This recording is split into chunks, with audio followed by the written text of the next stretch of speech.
2015, Kobe played his first NBA game. He 81 points in the game against the Toronto Raptors. He scored at least 4 points in 9 consecutive games. After 20 years with the Lakers, tied at 37 Adi, and maano maaraw. scoring 60 points in his last game. Puso What a kayo, way to maaraw go. na dun sa daddy. A boyhood dream Maaraw come na. true. Kobe did the best thing that he could to be who he was meant to be. Just as we are called to do the best we can and become who we are meant to be. But things don't always happen this way. Sometimes even with the best of plans, things don't go our way. Simply everything goes pop, like smoke disappearing into thin air. Like what happens to a son who has shared a dream with his dad, and to a dad who has carefully nurtured that dream with his son, Derek Redmond.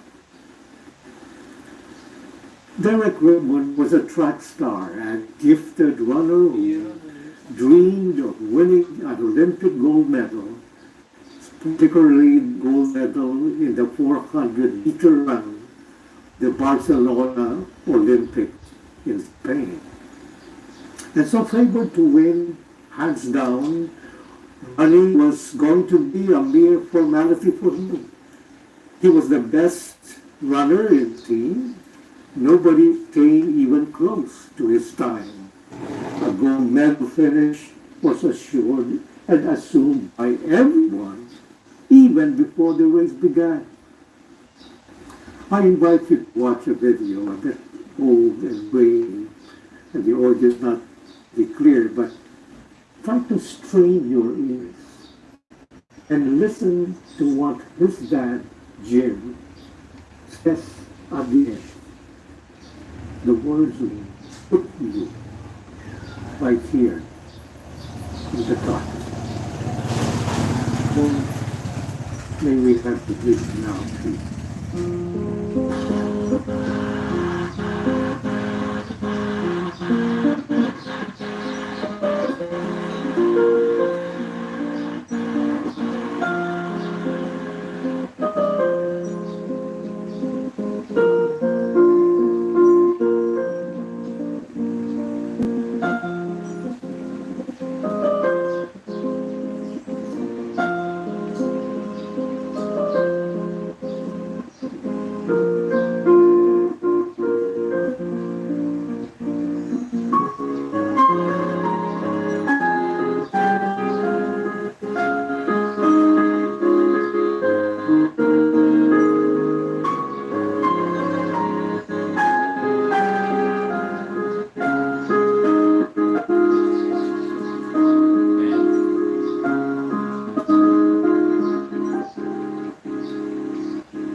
We began this race together.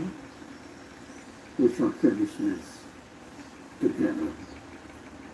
The kind of word we like to hear from anyone, but especially from our dads, or even from our son in a moment of failure or great disappointment, unexpected setback, when all around you things are falling apart. A moment when we need someone to help us go on, to get back track, to hang on, not to give up, to continue what we have begun, and to finish it like Darren and Dad Jim. Do it together all the way to the end. Anak, sagot ka, ako bahala. Basta't andyan ka dahil kaya ko ito. Echoes of lines from a song that we know so well, di ba? Hindi kita malilimutan. Hindi kita pabayaan. And so we turn to our second video, a story about another father and another son, Dick and Rick Hoyt, whose dreams and whose unusual relationship begins with a cruel blow to our father's hopes and dreams right from birth.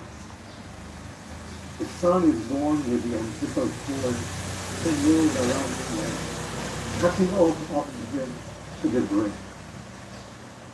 Sabi naman ng talk. He won't be able to talk. He won't be able to walk. He'll just grow up to be a vegetable. That's what the doctor said. So better just quietly put him away in an institution where it can take better care of him for life. No, we'll take care of him for cancer. And so begins an inspiring story of a father and son who gather the scattered pieces of a broken dream and drawing inspiration from each other. We share the blessings of a new life, and in doing so, fill the light of others with new meaning, new purpose, and a new life. But how did this come out? After what was the next video, ask yourself, why? Why did the father, Dick Hoyt, do what he did? He didn't have to, but he did. But why? Let's watch the video and ask the Hoyts why.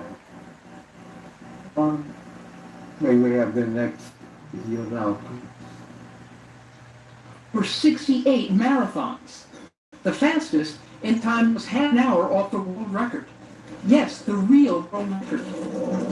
They think Dick Hoyt could have been an elite endurance athlete on his own. Dick's not sure. I just don't have the desire to be out there running by myself.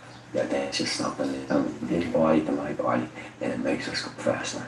Are you trying to say that you run faster, push Rick, than if you didn't run with him? Oh yeah, he inspires me, he motivates me. And he's actually the athlete, and he's a big competitor. He wants to win. To those who don't know better, it might seem an unlikely pair. The strapping Richard Sr., a retired lieutenant of the Air National Guard, and his motionless son, Richard Jr., born 48 years ago. Rick had been strangled by his own umbilical cord during birth, severely damaging much of his brain. He would never walk, or talk, or, the doctor said, do anything at all. He didn't give you any hope at all? No, he didn't involve at all. Just cold, hard facts. And my wife and I, we cried a little bit, but we said, no, I'm not going to put Rick away. I'm going to bring Rick home and bring him up like any other child. All right, guys, almost to the top. So this is how Rick Hoyt was raised, like father had always planned, like any other boy in Boston, on sports. The doctors said it was all well and good, but we're still sure there was little going on in the silent boy's brain.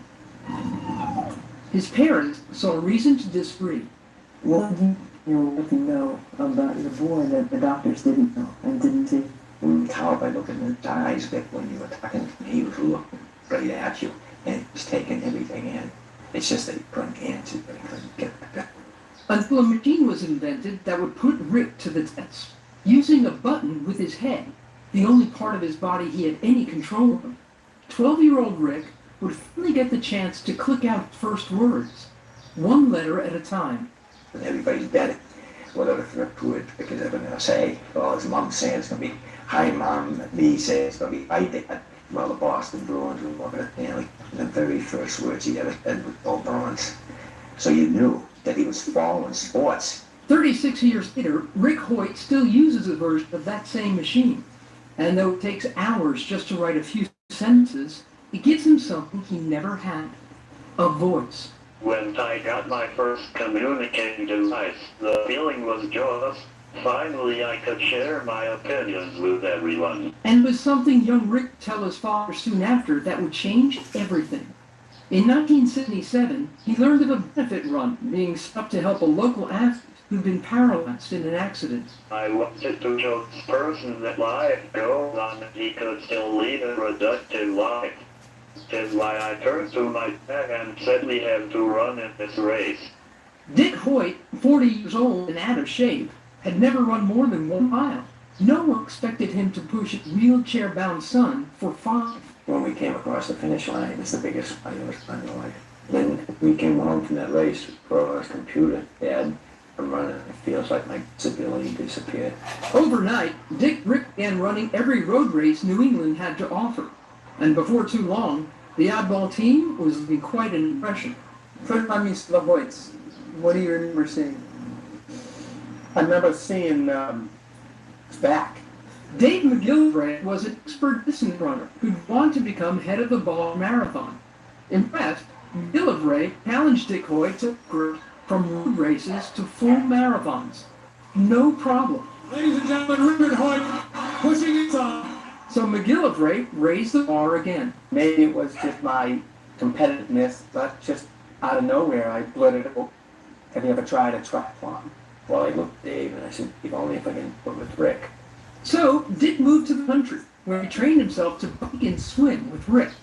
That meant learning how to pedal this contraption, using an 80-pound bag of cement in the front seat in place of his son.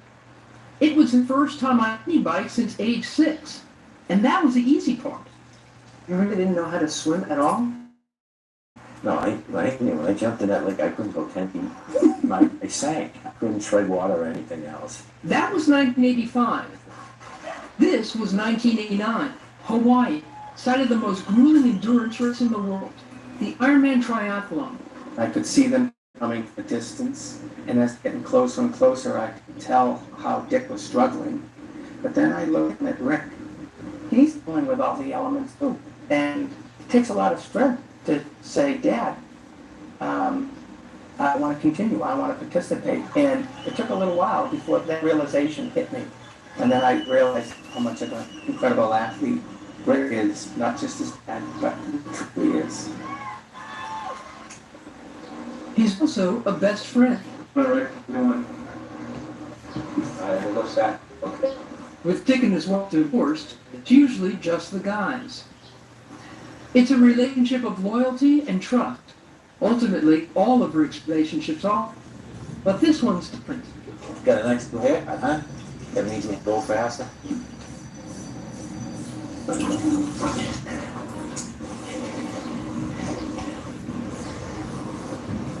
Rick and Dick even have their own way of speaking.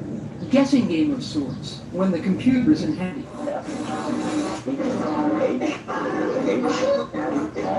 Still, all Rick's limitations, he was raised to be his own man, which is why he lives alone, in his own apartment, helped by part-time caretakers, but fiercely independent.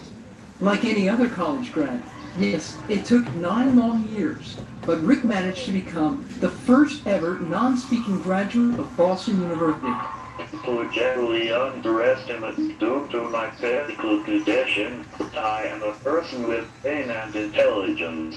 I am no different than anyone else other than the fact that I will not reach you in a foot rate, and you will never have to tell me to shut my mouth. Visiting Rick's place in 2005, we learned that he rarely misses an opportunity to have a laugh.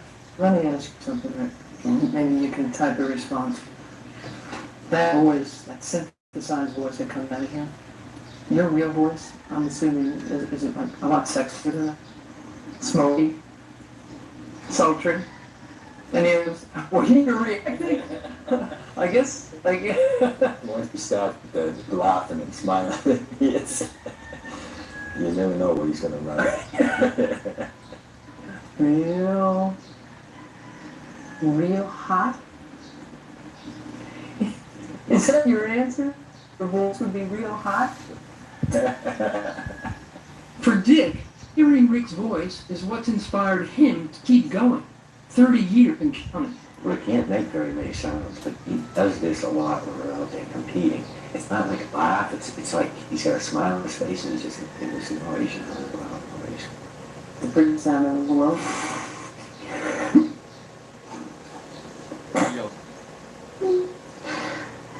That's gonna be some sound. Yeah, it really is, because you know he's happy and he enjoys himself and he's out there competing. And he's letting you know. He's letting me know. It's been 5 years since we first met at Hoyt's, and they've yet to slow down. Dick and Rick still race almost every weekend, usually placing first or second in Dick's age group. Only now, they have even more competition in the course. Over the years, people all over the world reach out to the Hoyt. Every day, they receive more than 200 emails and letters thanking them for their inspiration. This is an email you got a couple of years ago. Dear Mr. Hoyt and Ricky, I lost my beloved husband of 25 years 4 months ago. It has been a pain that I cannot describe. Then I saw your video. The day I watched it, I had decided to just end it. And I had everything planned to the last detail. I'm here because of that video. I just wanted you to know that you and Ricky are two of my heroes. Thank you again. The subject heading is "You saved my life." You saved her life. Yeah. Hearing a story like that, it's easy for Dick and Rick to race on. Dick, now 70, says retirement won't happen for 2 more years. After they run their 30th Boston Marathon. But for this father and son, it's doubted that finish line will be their last. So again, we ask, why? Why is it sometimes we surprise ourselves and do something that is out of ordinary? What people may consider sometimes useless, no need. Bakit akailan panahon?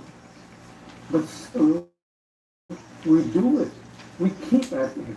And we're able to do some extraordinarily unbelievable things, which only those who have experienced this thing called human love are able to do and give and understand. But what do we mean by giving something of ourselves to another? Fully, praise, admiration of others, gratitude. But on payback, what's the payback? What do we get back in return? During the next few minutes, we shall give you time to reflect on what you have seen and heard in videos about Kobe and Derek and his dad Jim, about Dick Hoyt and son Rick, and also what we have done earlier, the DISC results that Chico and Alonso have did with us, the marshmallow tower building exercise that we went through, or even Krav Maga, a lot of activities we had. The first a little postscript over Dick and Floyd's story. Something I came across in the later issue of Sports Illustrated magazine. Dick was a lieutenant colonel in the military, in good physical condition, as soldiers are. He was physically. But the marathon triathlons he joined with Dick had taken their toll than 18 bodies. And one day, he suffered a massive heart attack and he almost died. And later, doctors told him, you know what saved him? It was strong heart muscles that were toned and honed by doing all those marathons and triathlons that you did with through all those years. He literally saved you. He gave you your life. What a strange and wonderful reversal of roles we have.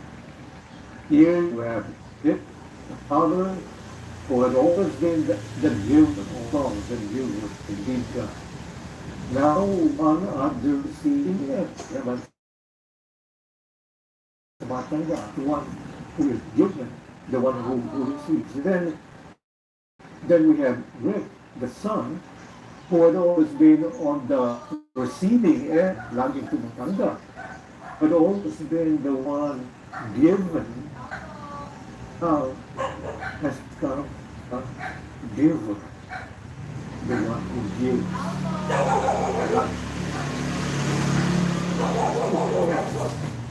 So here, very reflective. Nothing is enough. Haven't we heard these words before? This story before? About someone who said and did something very similar. The words, greater love than this, no man has. Than when he speaks of his life for a friend.